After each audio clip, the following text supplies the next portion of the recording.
할렐루야, 반갑습니다. 이런 아침 시간에, 지금은 이런 건 아닌데 아마 이 자리에 오시려면 우리 특히 찬양대는 훨씬 일찍 일어나서 또 수고롭게 오셨을 거고요. 저는 또 용인의 학교 근처 살기 때문에 6시 45분 알람에 일어나가 채비해가지고 오는 길입니다.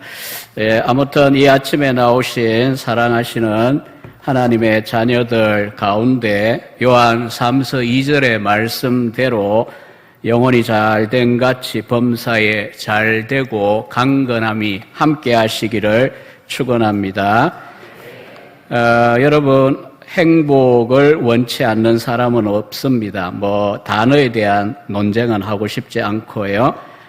근데 누가 행복한 사람 있냐에 대하여서는 설왕설래가 있을 겁니다.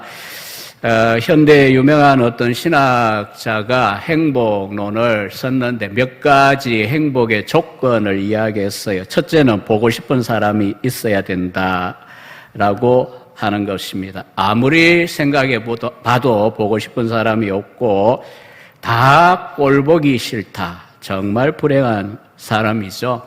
적어도 한두 명은 보고 싶어야 하지 않을까요? 두 번째는 보고 싶으면 만날 수 있어야 되겠죠. 만날 수 있는 것. 만나고 얼굴을 맞대고 또 눈과 눈을 마주쳐 이야기하고 교제할 수 있는 것. 그래서 우리 동양의 아주 여전히 지배적인 유교의 시조, 공자의 논어를 보면 딱 열면 이거는 대체로 상식으로 다 아시잖아요. 군자의 3가지 낙이 뭐냐. 그 중에 하나가 유붕이 자원 방래하면 불력 낙호와 친구가 있어 멀리서부터 나를 방문하면 반갑지 않냐라고 하는 걸 볼 수가 있습니다.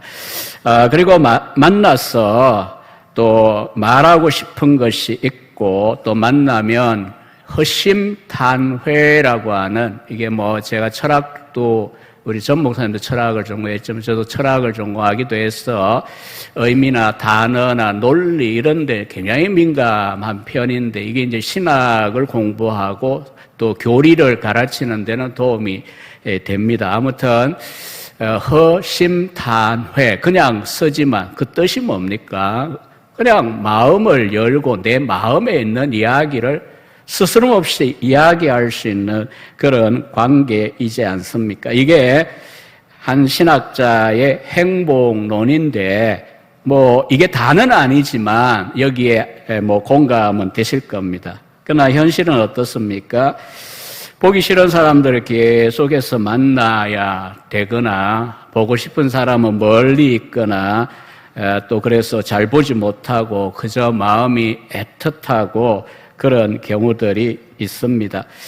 특히 멀리 가 있는 자녀들에 대하여 그리워하고 늘 염려하는 부모의 그 마음, 또 사랑하는 사람을 멀리 두고 만나지 못하는 그런 안타깝고 괴로운 상황들을 경험하기 일쑤죠.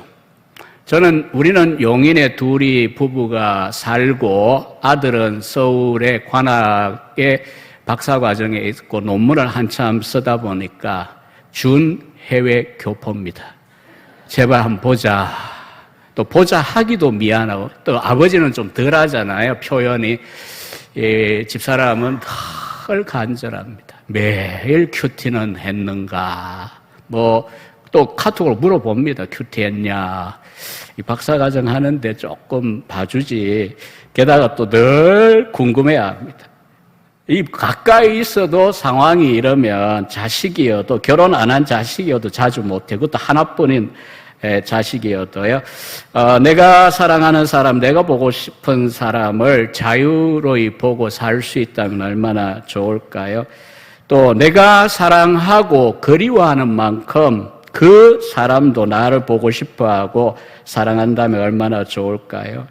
일방적인 사랑이 아니고 서로 보고 싶어 가슴에 불이 붙고 또 애틋함이 있는 이런 관계라면 얼마나 좋을까요? 이렇게 서두를 시작한 이유는 오늘 본문 때문이죠.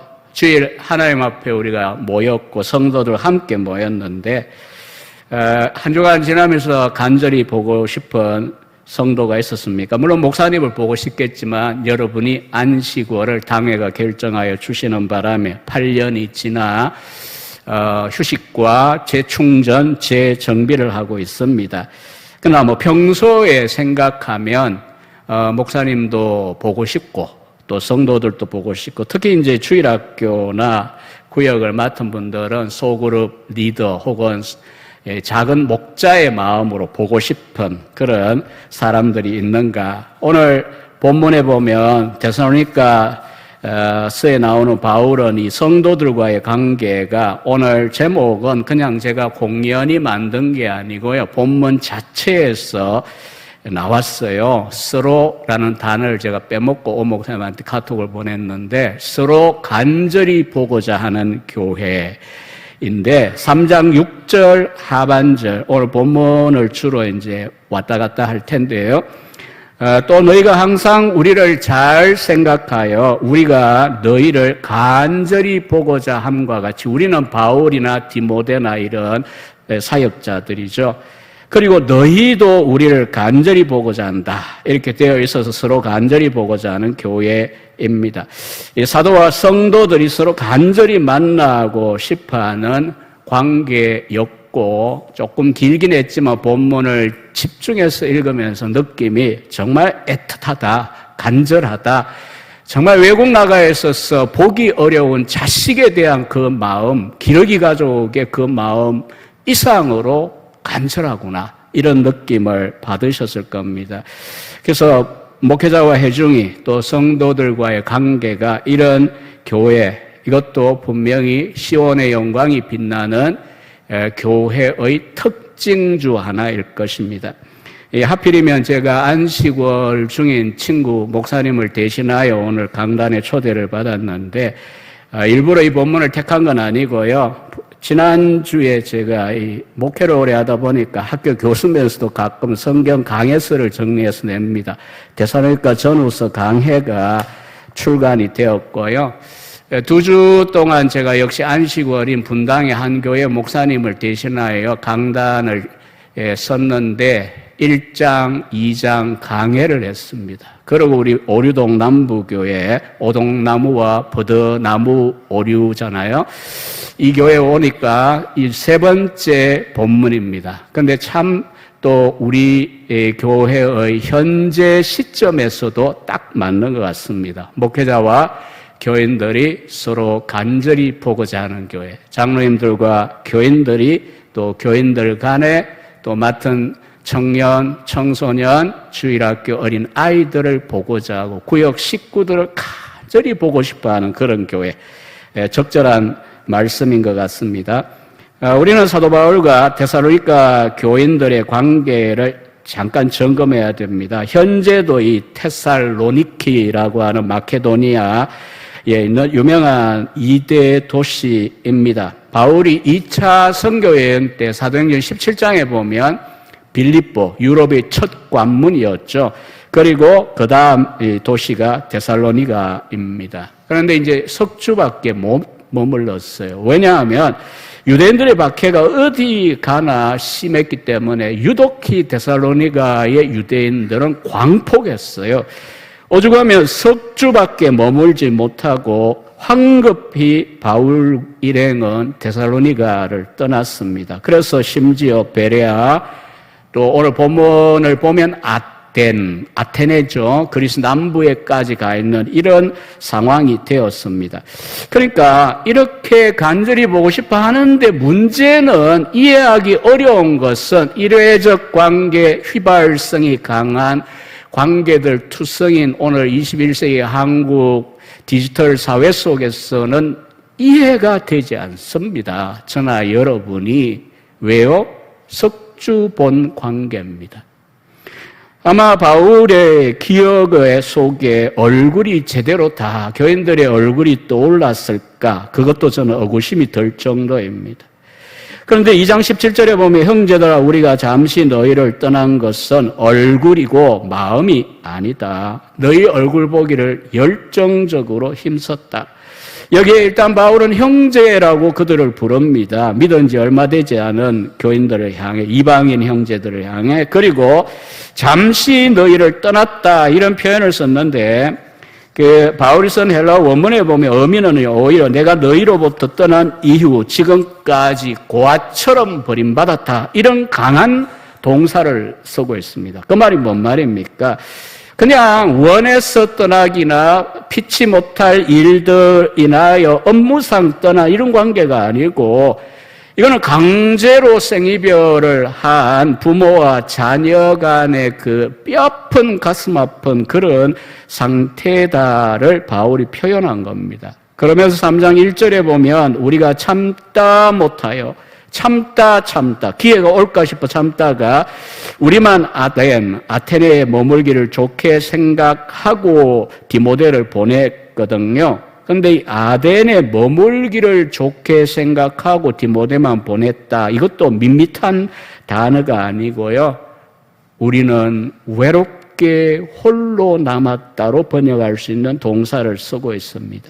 디모데를 대표로 보내긴 했지만 바울의 심정은 혼자 남아있는 것이 절대로 유쾌하고 심상하게 느껴지지 않는다라고 하는 의미를 전달하고 있습니다. 우리는 이제 번역을 통해 읽다 보니까 좀 덜 느껴지는데 그리스 사람들은 자기 모국어이니까 충분히 아마 느꼈을 거라고 생각합니다. 저는 경상도 사람이지만 전라도 용어들 중에 징한다 이런 표현 쓰면 딱 뭐가 느낌이 오지 않습니까? 마찬가지로 모국어는 엄청난 힘을 갖고 있잖아요. 가슴에 심금이 파르르 떨리게 만드는 용어들을 바울은 쓰고 있습니다. 바울의 이 간곡한 심정을 우리는 느낍니다. 2장 17, 18절에서 바울은 몸으로 떠나 있고 다시 못 돌아가고 있는 뿐이지 나는 마음이 떠난 것 전혀 아니다. 이렇게 고백하고 있고요. 우리가 이렇게 생이별하고 있는 것은 간단하다는 거죠. 사탄의 방해 공작 때문이라고 하는 것입니다.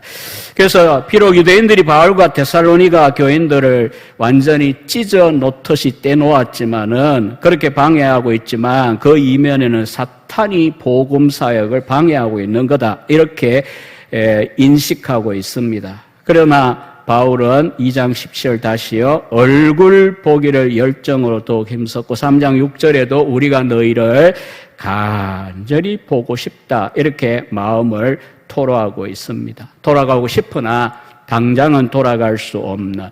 그러나 마음은 늘 그들 가까이 있고 그들을 가슴 속에 사모하고 있는 애타는 심정을 느끼게 하죠. 두 번째로 우리가 생각할 것은 주보 요약지 보니까 제가 3대지 이야기 안 했는데 1, 2, 3 해놨어요. 자, 두 번째 대지. 오늘 세 번째 대지는 세 가지 뿐이니까 딱 맞는 것 같아요. 요약하기에. 두 번째는 그러면 바울은 왜 그렇게 교인들을 보고 싶어 할까요? 바울에게 데살로니가인들의 가치가 도대체 무엇이기에 우리는 보고 싶어 라고 하면 이유가 다 있을 것 아닙니까? 무엇 때문에? 자식은 고슴도치여도 자식은 자식입니다. 그런 고슴도치 같이 느껴져도 자식은 자식이잖아요. 물론 이제 인간의 본성이 오늘날 사탄의 깊은 역사와 타락의 깊이 때문에 엄청 손상된 경우에는 부모도 없고 자식도 없는 그런 폐륜이 주변에 있긴 합니다만은 타락해도 인간에게 남아있는 하나님의 형상 중에 분명히 우리는 압니다. 자식은 자식이니까. 이걸 무슨 말인지 알잖아요. 근데 바울은 무속주 전해놓고 무엇 때문에 이렇게 우리는 의문을 가질 수 있습니다. 그 이유를 2장 19, 20절에 보면 바울은 성도들에 대하여 이런 마음을 표현합니다. 우리의 소망, 기쁨, 자랑의 면류관이 무엇이냐? 그가 강림하실 때에 우리 주 예수 앞에 너희가 아니냐? 너희는 우리의 영광이요 기쁨이니라. 여러분, 바울에게서 데살로니가 교인들이 어떤 의미를 가졌다고요? 오늘날 여러분들이 돌아보는 교회 내 영혼들을 향한 마음이셔야 되고요. 리더들의 또 우리 목회자의 마음이어야 되겠죠. 다른 것이 소망이나 기쁨이나 자랑의 면류관이 아닙니다.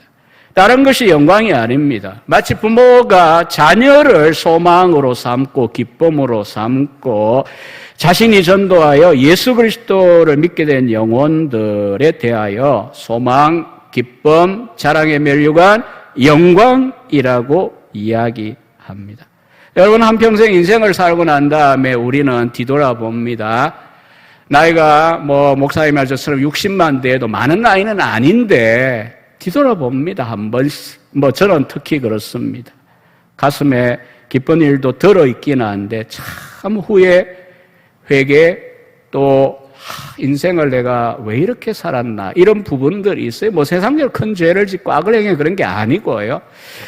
그런데 이제 인생을 끝낼 무렵에 뒤돌아보며 내 기쁨, 내 자랑, 내 소망, 내 면류관, 특히 주님 앞에 섰을 때 자, 관을 써라, 면류관을 씌워줄 때 그 내용이 무엇일까요? 결국은 다른 어떤 것이 아닙니다. 목회자에게는 성도들입니다. 자기가 영적으로 돌아본 그 성도들이 성도가 아니었는데 믿고 성도가 되게 하는 회심의 열매, 또 회심한 이후에 교회 생활을 통해 목양을 통하여 믿음 안에 성장하고 그리스도와 하나님의 나라를 위하여 선한 일꾼들이 되어 열매를 맺는 그런 성도들이 사역자에게는 면류관입니다. 그리고 평소에도 그런 분들을 볼 때 내가 밥을 헛먹고 있지는 않구나 이렇게 안도의 한숨을 쉬게 할 수 있습니다. 이러한 사랑의 대상에게 바울은 디모데를 급히 파송합니다. 3장 2절에 디모데에 대하여 우리의 형제 그리스도의 복음을 전한 하나님의 일꾼 혹은 하나님의 동력자 된 바울, 디모데를 보낸다고 이야기합니다. 그리고 바울은 디모데를 보내는 것이 3장 2절부터 4절에 보면 이유가 있어요. 교인들의 믿음에 대하여 위로해 줌으로 환난 중에 흔들리지 않게 제가 일부러 강조하기 위하여 천천히 또박또박 말씀드렸습니다. 왜 그렇게 보고 싶었고 하다 못해 참다 못해 디모데 자기의 복음의 이 사역하는 데 있어서 조력자 아닙니까? 바울 죽고 나면 다음 세대를 책임질 일꾼 중에 하나인데 디모데를 보냈어요. 왜요?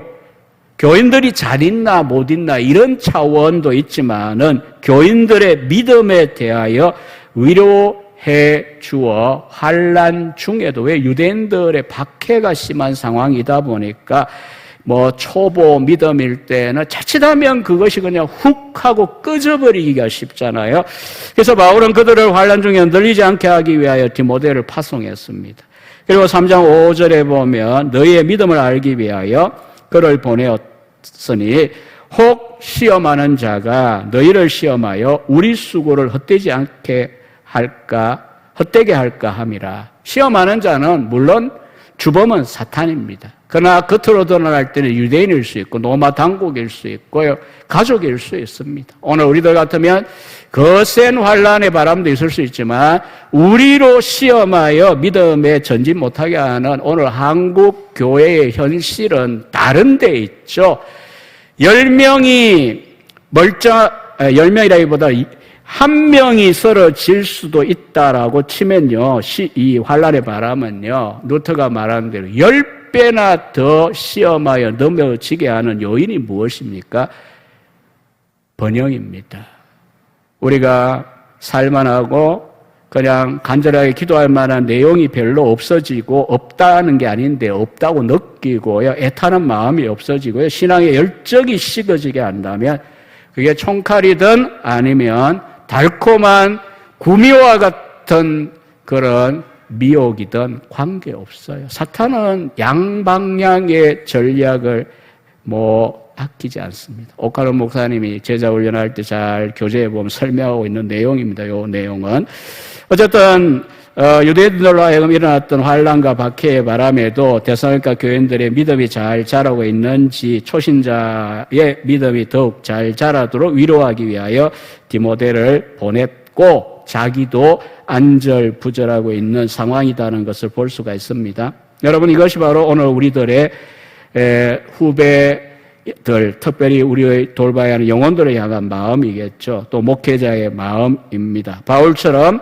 믿음이 여전히 존재하는지 또 성장하고 있는가 이런 것에 대하여 관심을 우리가 가져야 되는 거죠. 저는 존 에드워즈 목사님의 성경론을 전공했습니다. 15년 전에 목회 중에 박사 논문을 끝냈는데 청교도 목사님입니다. 이동이 시원치 않을 때죠. 말 타고 마차 타고 또 이제 병 걸리면 여차하면 쉽게 죽던 시절이기도 하고요. 항생제나 진통제 없던 시절입니다. 데이빗 브랜든 선교사의 시대이기도 한데 딸 메리가 멀리도 아닙니다. 오늘 시점에 생각하면 같은 미국 땅이긴 한데 그래도 제법 거리가 있는 곳에 말 타고 가기에는 가 있는데 편지를 보냈습니다. 그것이 남아있는데 오늘 이 본문을 설명하면서 떠올라서 제가 전공자로서 간단하게 제가 인용을 해봅니다. 딸에게 이제 사랑의 표현을 합니다. 서로 교제할 수 없는 먼 곳으로 떠나는 자식에게 부모가 관심 갖는 거야 당연하지. 그냥 조금 줄여서 제가 말을 할게요. 문자대로 하지 않고요. 그러나 그곳에서 네가 죽을 수 있는 10대의 아이입니다. 그렇지만 그때는 쉽게 죽었거든요. 죽을 수 있는 위험한 병을 얻을지도 모르고 또 그런 위험 속에 있다는 소식을 듣기도 전에 우리는 너를 찾아보지도 못하고 이미 무덤에 있을지도 모르겠다. 요즘 세대는 이렇게까지 말할 이유는 없습니다만 그럼에도 불구하고 우리의 관심은 너의 영혼에 있어. 네가 우리와 멀리 떨어져 있더라도 부모와 떨어져 있어도 하나님은 어디에나 계신단다. 너는 우리의 도움이 미치지 못하는 먼 곳에 있지만 매 순간 너는 하나님의 손 안에 있지. 우리는 너를 보는 것으로 만족하지 않고 하나님께서 항상 너를 돌보고 계신다는 것에 만족한단다. 그리고 네가 하나님의 인도하심에 늘 귀를 기울이고 하나님 은혜 안에 거한다면 너와 멀리 떨어져 있는 것은 문제가 되지 않는단다. 나는 네가 항상 우리와 함께 있으면서도 하나님과 멀리 떨어져 있는 것보다 차라리 내가 수백 킬로미터 떨어져 있더라도 하나님의 성령에 의하여 하나님께 가까이 가는 것을 원한단다. 사랑하는 여러분, 바울의 관심이든 오늘 믿음의 리더들의 우리의 관심이든 우리 사랑하는 자녀를 둔 가족들의 마음이든 정말 이 바울의 마음도 에드워즈 목사님의 마음도 공감이 되십니까? 여러분은 신자입니다. 아니 그게 아니지 않냐. 학업도 중요하고 결혼도 중요하고 집 사는 것도 아니 안 중요하다는 게 아니에요. 에드워즈도 바울도 하는 이야기는 그럼에도 불구하고 우리의 긴급하고 늘 가슴을 애태우게 내지는 간절하게 하는 내용이 무엇이냐라고 하는 가치관의 문제입니다. 그래서 바울은 그들이 여전히 믿음을 잘 가지고 있는가, 믿음 안에 진보하고 있는가, 또 믿음에 혹시 장애물은 없는가 이런 것에 대하여 관심을 보이고 있습니다. 이제 마지막 세 번째입니다. 그와 같은 관심을 가지고 디모데를 파송을 했다가 디모데가 돌아왔습니다. 바울에게 다시 돌아와 소식을 전해 주었습니다. 어떤 소식이었습니까? 그 먼 길을, 위험한 길을 다녀와 3장 6절에 보면 데살로니가 교인들이 보여준 믿음과 사랑의 기쁜 소식이었습니다. 1장 3절에 유명한 외우기도 하는 구절이잖아요. 길게 말하면 이런 내용이잖아요. 너희들의 믿음의 역사와 사랑의 수고와 우리 주 예수 그리스도에 대한 소망에서 나오는 인내에 대한 소식을 들었습니다. 바울은 여기에서 소식을 전했다라고 할 때 복음을 전했다라는 단어를 또 강하게 씁니다. 왜요? 그렇게 염려하고 간절히 기도하며 디모데를 보낸 건데 디모데가 가져온 소식은 복음 자체였습니다. 왜 하나님의 복음이 그들 가운데 사라진 게 아니라 역사하고 있으니까요. 그래서 7절에 그렇게 간절히 소망하고 기도했던 바울에게 준 복이 뭡니까? 위로가 무엇일까요? 너희 믿음으로 말미암아 내가 너희에게 위로를 얻었다. 바울은 오직 성도들의 믿음에 관심을 가지고 있었기 때문에 믿음 안에 그들이 써 있다는 소식을 듣고 마음의 위로와 기쁨을 얻었습니다. 심지어 3장 8절 우리 띄워주시면 함께 짧으니까 같이 다시 한번 읽어봅시다. 시작. 그러므로 너희가 주 안에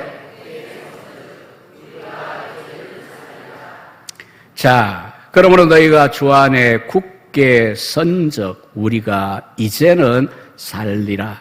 주 안에 굳게 선다라고 하는 건 데살로니가 교인들이 굳센 믿음을 갖고 있어요. 뿌리가 내렸어요. 웬만하게 뽑히지 않을 웬만하게가 문제는 아니에요. 우리가 방황은 하지만 주님의 능력, 성령의 능력으로 복음이 들어왔는데 무엇 때문에 뿌리가 뽑힐 정도가 됩니까? 우리의 실력이나 목사의 실력이 아니라 우리 개인의 능력이 아니라 하나님께서 일하신 건데 그걸 누가 뿌리를 뽑습니까? 요란하게 나무를 흔들어 대고 뽑힐 것 같고 가지 한두 개 잘려나갈 수는 있겠죠. 비유적으로 말. 그러니까 주 안에 굳게 선적이니까 이건 하나님의 일입니다. 하나님이 하신 겁니다. 그걸 확인을 하니 바울의 마음은요, 위로받았다도 중요하지만 우리가 이제는 살겠다입니다. 살겠다. 이 산다라고 하는 표현은 역시 강렬한 표현입니다. 그렇게 보고 싶어 한절 부절하고 소식이 궁금해 애가 타고 힘이 들었는데 믿음 안에 굳게 써 있다는 소식을 들으니까 이제야 숨이 탁 트이는 겁니다. 육신의 숨의 문제가 아니잖아요. 마음이 살 것 같아. 이제야 내가 기쁘다라고 하는 표현을 합니다. 그래서 9절에 보면 우리 하나님 앞에서 너희로 말미암아 모든 기쁨으로 기뻐하니 너희를 위하여 능히 어떠한 감사함으로 하나님께 보답할까? 여러분, 바울은 모든 기쁨으로 하나님께 감사합니다. 모든 기쁨이 넘칩니다. 한국 사람 같으면 어깨춤이라도 추고 싶을 정도의 상황입니다. 이렇게 환난 중에도 믿음이 굳세게 자라고 있는 걸 보고 하나님께 어떻게 감사해야 될지 모르겠다. 왜 바울이 염려했고 바울이 복음 전한 거고 디모데가 도와준 거지만 하나님의 백성을 창조하고 그들을 믿음 가운데 자라게 하고 견인하게 하는 건 하나님의 주권적인 은혜이거든요. 오늘 8월 4일 주일 아침 이 무더운데 아침부터 땡볕에 저도 왔지만 왜 이 자리에 있는지 무심하다고 생각하는 분들도 조금은 생각을 해보세요. 내가 이 자리까지 오기까지 그냥 왔는가? 아마도 제법 긴 세월을 신앙생활 하신 분들도 나는 할 수 있어. 아니요. 기초가 틀렸습니다. 목사도 나는 할 수 있다고 생각을 안 하는데 왜 착각하십니까? 이게 정상입니다. 나 같으면 인생 벌써 끝났다. 포기할 때 많았잖아요. 우리 마음에서부터. 하나님의 견인하시는 은혜가 아니었으면 내가 어떻게 여기까지 와 있겠냐. 저 같으면 어떻게 강단에 서 있겠습니까? 여러분 같으면 어떻게 그 자리에 앉아 예배를 드리겠습니까? 그러니까 바울은 하나님이 일하신 것 때문에 내가 했어요 기뻐한다기보단 하나님께 어떤 감사를 드려야 마땅하겠냐. 하나님께서나 우리 자녀들 가운데 이런 믿음의 복을 주고 교회에 믿음의 복을 주고 성장해 가는 모습을 볼 때에 당연히 기뻐하고 하나님께 어떻게 감사할 것이냐 이런 마음이 드는 것이 우리의 마음입니다. 고린도 11장 28, 29절 읽자고 보내긴 했지만 시간상 제가 읽지 않겠습니다. 이 리더들 또 목회자들의 마음 가운데는 교회를 향하여 염려함, 눌림, 애탐 이런 것들 또 마음에 불이 타고 이런 것들이 있기 마련입니다. 연약하고 병든 성도들이나 침체되고 낭망한 자들 때문에 가슴에 불이 타고 밤잠 못 자기도 하는 것이 목자의 마음입니다. 반면에 성도가 여러 가지 장애물들이나 어려움들을 잘 극복하고 믿음에 자라가는 모습을 보면서 부모처럼 기뻐하고 감격해하는 모습. 이제 나 살 것 같아. 숨통이 터요. 기뻐. 감사가 돼. 하나님의 은혜야. 이게 목자의 마음이고 교사들의 마음이고 교회 소그룹 리더들의 마음이어야 할 것입니다. 3장 10절 상반절에 보면 바울은 그러한 소식을 듣고 살겠다, 기쁘다, 감사하다 하고 난 다음에 오히려 더 주야로 심히 간구한다. 너희 얼굴을 보고 싶다. 11절에는 하나님 우리 아버지와 우리 주 예수는 우리 길을 너희에게로 직행로를 열어주면 좋겠다. 이런 갈망을 표현합니다. 또 이때도 이유를 역시 밝혔어요. 3장 10절 하반절에 보면 너희 믿음의 부족한 것을 보충하게 하려 합니다. 우리가 데살로니가 전서와 후서를 보면 여러 가지 초보 교회가 견고하게 써가는 과정에서 아직 지식이 짧기 때문에 여러 가지 어려운 문제들이 일어나고 있다는 걸 확인하게 됩니다.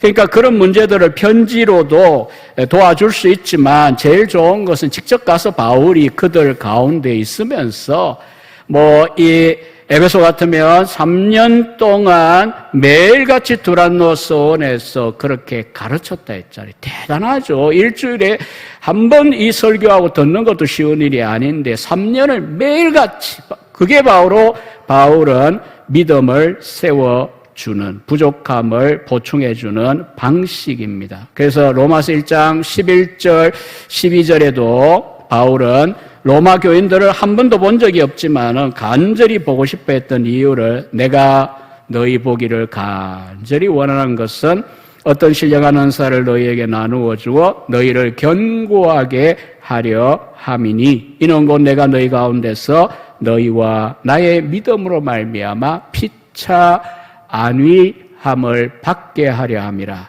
이렇게 말씀합니다. 바울은 사랑하는 성도들을 만나 그들이 어느 나라 어느 지역 나이가 사회지위 과가 어쩌고 빈부기철이 어쩌고 이게 아무 관심이 없습니다. 중요한 건 성도들이라면 만나서 무엇을 하고 싶어 합니까? 영적으로 나눠줄 것이 있습니다. 신령한 은사, 안수에서 요즘 신사도 운동처럼 임파테이션, 건밋발, 이 전혀 우리 개혁주의 장로교회 아닙니다. 그 현상들을 부정하진 않지만 그게 우리 갈 길은 아닙니다. 그런 은사를 말하는 게 아닙니다. 우리는 이 로마서의 문맥 속에서 보면 바울이 그렇게 나눠주고 싶은 스피리추얼 기프트가 뭐냐? 바울이 줄 수 있는 이 복음 메시지입니다. 로마서에 요약적으로 담겨 있지만 직접 만난다면 집회를 통하여 긴 시간 동안 차곡차곡 설명해 줄 수 있습니다. 저는 신학교육을 공식적으로 9년 반, 대학 말고요. 그 이후 9년 반을 받았습니다. 시간도 시간이지만 돈도 많이 들었습니다. 저든 옆에 돕는 분들의 손길이든. 그럼에도 불구하고 제가 신학 교수로 12년을 지나왔지만 마음 가운데 어릴 때부터 가졌던 소망 중에 하나가 뭔지 아십니까? 첫째는 물론 예수님의 산상설교, 다락방 설교를 들을 수 있었던 그 제자들이 부러워요. 예수님께 직접 들을 수 있다. 두 번째는 뭐냐? 이렇게 간절함과 물론 사도로 세움받아 은사를 따라하는 거지만 이 바울의 설교하고 집회하는 곳에 내가 얼마라도 머물 수 있다면 9년 반에 내 공부한 이 모든 것 내려놓을 수 있다. 과장이긴 한데 그런 마음이 들 정도예요. 바울은 딴 걸 주려는 게 아닙니다. 물론 병도 고쳐주기도 하고 바울에게는 사도니까 은사가 있습니다만은 여기서 일반적으로 말하는 건 너희를 견고하게 한다는 말씀의 은사예요. 그리고 바울은 혼자 주기만 하는 게 아니고요. 유무상통을 말했습니다. 여러분들의 믿음을 통하여 여러분은 내 믿음을 통하여 안위함을 얻으려 함이라. 믿음하면 어떤 믿습니다 하는 소리나 느낌이 아니죠. 같이 모여 방언하고 이런 게 아니죠. 바울이 말하는 믿음은 살아있는 하나님과의 관계고 또 하나님, 삼위일체 하나님 또 은혜의 복음에 대한 지식에 근거한 믿음을 가르칩니다. 목회자도 교인들의 믿음을 통하여 위로를 받습니다. 성도들은 당연히 서로를 통하여 교제하고 위로받습니다. 특별히 성도들은 싫든 좋든 뭐라고 여러분이 느끼시든 강단에서는 목회자들의 설교를 통하여 세워지거나 이렇게 바로 교정되거나 위로를 받게 됩니다. 이제 말씀을 정리하겠습니다. 바울의 서신 13개 가운데 서로 싸움이 있긴 한데요. 갈라디아서냐 데살로니가 전서냐 뭐 말이냐면 첫 번째 바울이 쓴 초기 서신에 대한 싸움인데 그래봐야 별로 연대 차이도 없어요. 이 데살로니가 전서를 저는 첫 번째 바울이 쓴 서신으로 생각합니다. 막전엔 찐빵과 같이 굉장히 따끈따끈한 초대 교회의 모습을 볼 수가 있습니다. 시온의 영광이 빛나는 교회, 사도행전적인 교회의 영광을 회복하는 교회 할 때에 우리가 주목해야 되는 이야기가 사도행전만 아니라 이 데살로니가 전후서에도 담겨 있고요. 그 다음에 이제 그런 교회의 영광을 회복하기 위하여 주목을 해보면 오늘 본문은 사역자와 성도들이 서로 간절히 보고 싶어 한다는 것. 마치 생이별 하고 있는 부모와 자녀의 심정과 같습니다.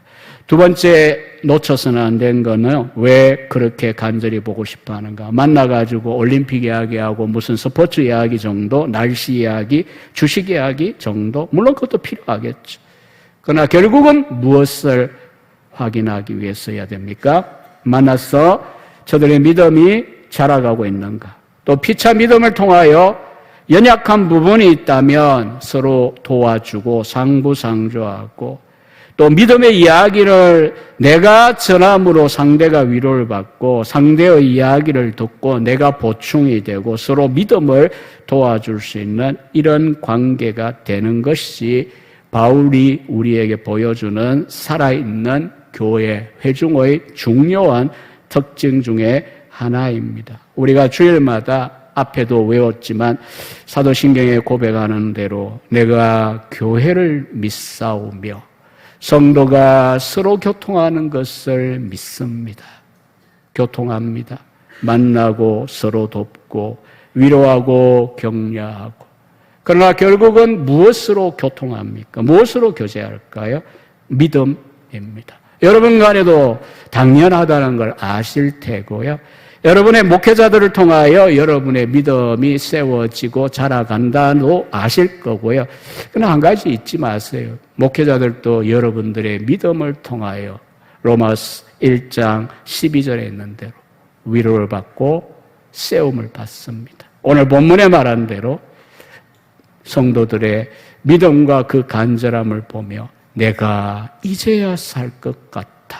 기쁨이고 영광이고 면류관입니다. 이런 관계 있으겠지만 앞으로도 이런 교회의 특징이 더 강렬하게 나타나기를 축원합니다. 우리 함께 같이 잠시 합심 기도를 늘 한다고 하시니까 한 1분 정도 들은 말씀 생각하면서 요점은 간단했습니다. 서로 간절히 보고자 하는 교회. 또 그리고 믿음을 세워주고 서로 믿음을 통하여 위로를 받고자 하는 그런 교회, 목회자와 성도들 관계가 더욱 그러하기를 원합니다. 간절히 같이 기도하기를 원합니다. 기도하겠습니다.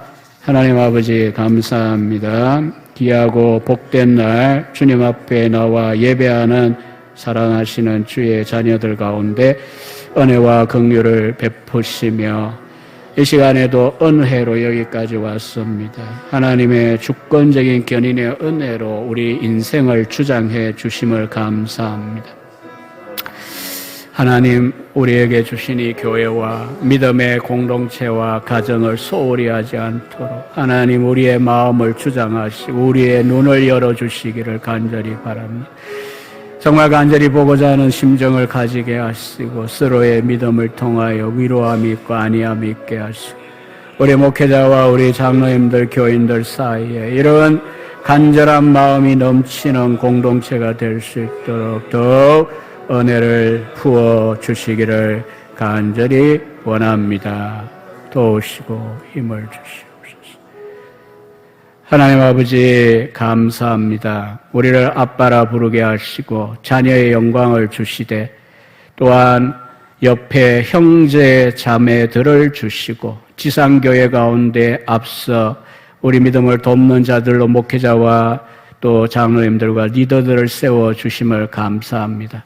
오늘 말씀과 같이 이 바울의 마음이 우리 리더들의 마음이 되게 하시고 또 저들의 사역과 기도와 수고를 통하여 우리 연약한 성도들이 굳게 세워지고 믿음에 더욱 담대해질 수 있도록 하나님 복을 주시옵소서.